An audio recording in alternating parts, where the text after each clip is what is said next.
కర్కటే పూర్వఫల్గుణ్యాం తులసీకాననోద్భవాం పాండ్యే విశ్వంభరాం గోదాం వందే శ్రీరంగనాయకీం.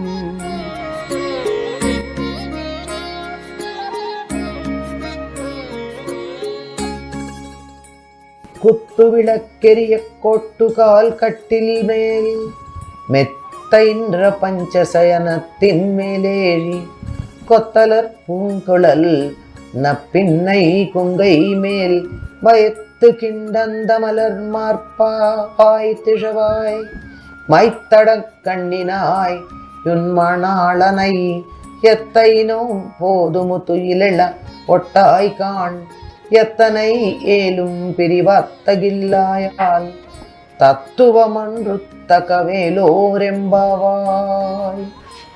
మొత్తానికి ఇంతమంది నిద్ర లేపడం అయింది. అయిన తర్వాత ఇంకా ఆ పడుకుని ఉన్నటువంటి ఆ దృశ్యాన్ని ఎంత హాయిగా పడుకున్నారో దాన్ని వర్ణిస్తుంది అన్నమాట.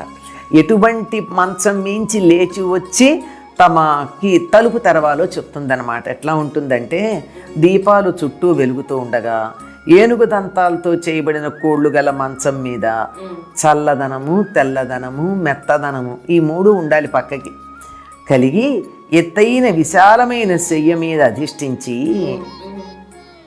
ఎలా ఉండాలి? పక్క ఎత్తుగా ఉండాలి. 4 కోళ్ళు ఉండాలి. ఆ 4 కోళ్ళ మీద ఉన్న మంచం మీద పరుపు ఉండాలి. అంటే పరిచిందని అర్థం పరుపు అంటే. ఆ పరుపు ఎలా ఉండాలి? చల్లగా ఉండాలి, తెల్లగా ఉండాలి, మెత్తగా ఉండాలి. చూడండి, హాయిగా నిద్ర వచ్చేస్తుందా వర్ణాన్ని వింటుంటే? అంత బాగా ఉన్నటువంటి ఆ మంచానికి ఉన్న 4 కోళ్ళు ఏమిటంటే ఏనుగు దంతాలు. ఏమిటి ఏనుగు దంతాలు? వీళ్ళు కువలయాపీడం అనేటటువంటి ఏనుగని సంహరించారు కదా కంసుడి దగ్గరికి వచ్చేటప్పుడు. దానికి 4 దంతాలు ఉన్నాయి. కొన్ని ఏనుగులకి 4 దంతాలు ఉంటాయి కదా. ఆ 4 దంతాలని 2 కృష్ణుడు 2 బలరాముడు చెరో భుజం మీద పెట్టుకున్నట్టుగా మనకి చిత్రాలు కనపడతాయి. ఆ పెద్ద పెద్ద దంతాలు తెచ్చి ఆ దంతాలని మంచపు కోళ్ళుగా చేసి మంచం చేసి దాని మీద ఈ నీలాదేవి పడుకుని ఉంటుంది. మంచానికి ఉన్న కోళ్ళు ఆ కోలయాపీడం యొక్క దంతాలన్నమాట. ఆ దంతాలతో చేసినటువంటి మంచం. ఆ మంచం చుట్టూతా దీపాలు గుత్తులు గుత్తులుగా వెలుగుతున్నాయి. అంటే ఒకే ఒక దీపం ఉంటే కళ్ళల్లో పడుతుంది, కంటికి ఇబ్బంది కలుగుతుంది, నిద్ర పట్టదు. అందుకని గుత్తి దీపాలు పెట్టి అక్కడొకటి ఒక మణి పెట్టారంటే చల్లని కాంతి, ఎక్కువ కాకుండా కొద్దిగా కాంతి వస్తుంది. అట్లా ఉండి తల్లో పూలు పెట్టుకుని అటువంటి నీలాదేవి వక్షస్థలం మీద హాయిగా పడుకున్న ఓ కృష్ణ, ఆయనకి వేరే దిండక్కల నీలాతుంగ స్తనగిరితటి సుప్తం. నీలాదేవి యొక్క ఎత్తైనటువంటి స్తన తటముల మీద అదే ఆయనకి దిండి, ఇంకోటి అక్కర్లేదు. అలా మెత్తగా ఉన్నటువంటి వాటి మీద అలా తల పెట్టుకుని పడుకున్నట్ట. ఉద్బోధ్య కృష్ణం, అటువంటి కృష్ణుని నిద్రలేపుతూ ఉన్నటువంటి గోదాదేవి గురించి ఈయన పరాశర భట్టర్ చక్కని స్తుతి చేస్తారన్నమాట. ఓ కృష్ణ, ఒక్కసారి నోరు తెరిచి మాట్లాడవయ్యా. ఎక్కడ నువ్వు మాట్లాడటం లేదు. మరి నీలాదేవా నల్లగా కాటుక అలంకరించుకున్న విశాలమైన కళ్ళు కలిగిన ఓ నీలాదేవి, నీపై మోహం వదిలి మా దగ్గరికి రావడానికి అంగీకరించట్లేదా కృష్ణుడు? నీ మీద మోహమే కృష్ణుడికి. కొంచెం దాన్ని వదిలించి బయటికి వచ్చేటట్టుగా చెయ్యొచ్చుగా నువ్వు. అంతటి వ్యామోహం ఏమిటి? ఇక్కడ ప్రత్యేకంగా నీలాదేవి గురించి ఏం చెప్తున్నారు? తల్లో పూలు పెట్టుకుని దేవుడ నల్లగా కాటికి పెట్టుకుంది. ఎందుకు? వీళ్ళు కృష్ణుడు అనుగ్రహించేదాకా 2 వాడమన్నారుగా. కాటికి పెట్టుకోము, పూలు పెట్టుకోము, నెయ్యి తినము, పాలు తినము, ఏవో చెప్పారుగా నియమాలు. వాటిల్లో చూడు నువ్వెంత అదృష్టవంతురాలు. కృష్ణుడు నిన్ను అనుగ్రహించాడు గనక నువ్వు హాయిగా కాటికి పెట్టుకున్నావు, కళ్ళకి తల్లో పూలు పెట్టుకున్నావు. మరి అలా ఉన్నావు కదా. మరి మేము కూడా కృష్ణుడు మాతో మాట్లాడి మాకు పరని ఇచ్చినట్టయితే మా వ్రతం పూర్తయి కళ్ళ కాటికి పెట్టుకుంటాంగా, తల్లో పూలు కూడా పెట్టుకుంటాంగా. కాటుక కంటికి మంచిదమ్మా. కాటుక కనుక అయనైజ్డ్ కార్బన్ కదా కాటుకలో ఉండేది, కంటిని శుభ్రం చేస్తుంది. అది ఆముదంతో కనుక చేసింది పెట్టుకున్నట్టయితే తొందరగా చత్వారం కూడా రాదు. కంటికి చాలా మంచిది.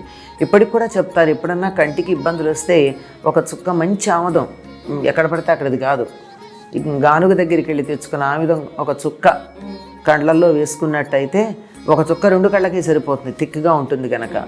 కొంచెం వెంటనే కళ్ళు ఫారిన్ బాడీ కనుక మండినట్టుగా అనిపిస్తాయి, మండవు, వెంటనే తెరవలేము. కొంచెం సేపు అలా ఉండి పడుకున్నట్టయితే రాత్రి తెల్లారేటప్పటికి చాలా క్లియర్ అవుతాయి కళ్ళు. పువ్వులు కూడా మంచిది కదమ్మా. ఆ పూలలో ఉండేటటువంటి పరిమళం వల్ల మనకు ఆహ్లాదం కలుగుతుంది, జుట్టు పెరుగుతుంది, తలనొప్పి రాదు. అలాంటి ప్రయోజనాలు ఉన్నాయి. కొన్ని రకాలు పెట్టుకుంటే చుండ్రు ఉండదు తల్లో. కొన్ని మందార పువ్వు మనం పెట్టుకోం సాధారణంగా, కానీ మందార పెట్టుకున్న వాళ్ళ తల్లో చుండ్రు రాదంటారు. ఇలా చాలా ఉన్నాయి, ఒక్కొక్క దానికి ఒక్కొక్క ప్రయోజనం. ఉదాహరణకి తల్లో కానీ గోరింటి పూలు పెట్టుకుని పడుకుంటే అన్డిస్టర్బ్డ్ స్లీప్ ఉంటుంది. చాలా ఉంటాయి ఇట్లా, ఒక్కొక్క దానికి అది పెద్ద శాస్త్రం దానికి సంబంధించి. తర్వాత అవి శుభానికి సంకేతం. మన వాళ్ళు శుభానికి సంకేతం అని చెప్పిన ప్రతిదాని వెనకాల ఒక సైన్స్ ఉంది. పైకేమో మనం మామూలుగా శుభమని, మంచిదని, సంప్రదాయం అని చెప్తాం, వెనకాల ఆరోగ్యపరమైనటువంటి శాస్త్రం ఉంటుంది. తల్లో చక్కగా పూలు పెట్టుకుని పడుకున్నటువంటి నువ్వు అనంగానే చూసావా నువ్వు పెట్టుకున్నావు మేము పెట్టుకోలేదు అనేటటువంటి భావన వచ్చేట్టు, అది మాత్రమే వీళ్ళకి. అంటే ఆవిడ కృష్ణుడు లభించాడు కనుక పూలు పెట్టుకుంది, కాటికి పెట్టుకుంది. మరి వీళ్ళు అందుకు కృష్ణుడు మా దగ్గరికి రాకుండా నీ మీద వ్యామోహంతో నీ దగ్గరే ఉండిపోయేటట్టు చేస్తున్నావే, అది నీకు తగింది కాదమ్మా. నువ్వు చాలా దయగలిగినటువంటి దానివి అంటారు కదా. ఎప్పుడైతే కృష్ణుడినట్లా నీ దగ్గర ఆపేసుకున్నావో నీ దయ ఏమైనట్టు, తగ్గిపోలా. కనుక నీకున్నటువంటి ఏదైతే విశేషణం ఉందో దానికి తగినట్టుగా ప్రవర్తించవలసింది.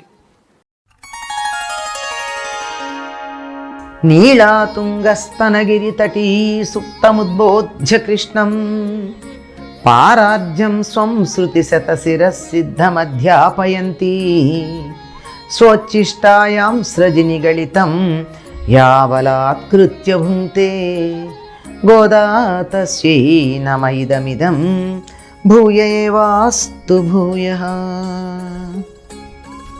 మాతా చేత్ తులసీ పితా యది తవ శ్రీ విష్ణు చిత్తో మహాన్ భ్రాతా చేద్యతి శేఖర ప్రియతమ శ్రీరంగధామా యది జ్ఞాతారస్తనయాస్తదుక్తి సరసస్తన్యేన సంబద్ధితా గోదాదేవి కథన్త్వమన్యమనిశం సాధారణా శ్రీరసి వేణీబంధ సుగంధోరుగంధబంధురమాలినే విష్ణుచిత్తతనూజాయై గోదాయై నిత్యమంగళం.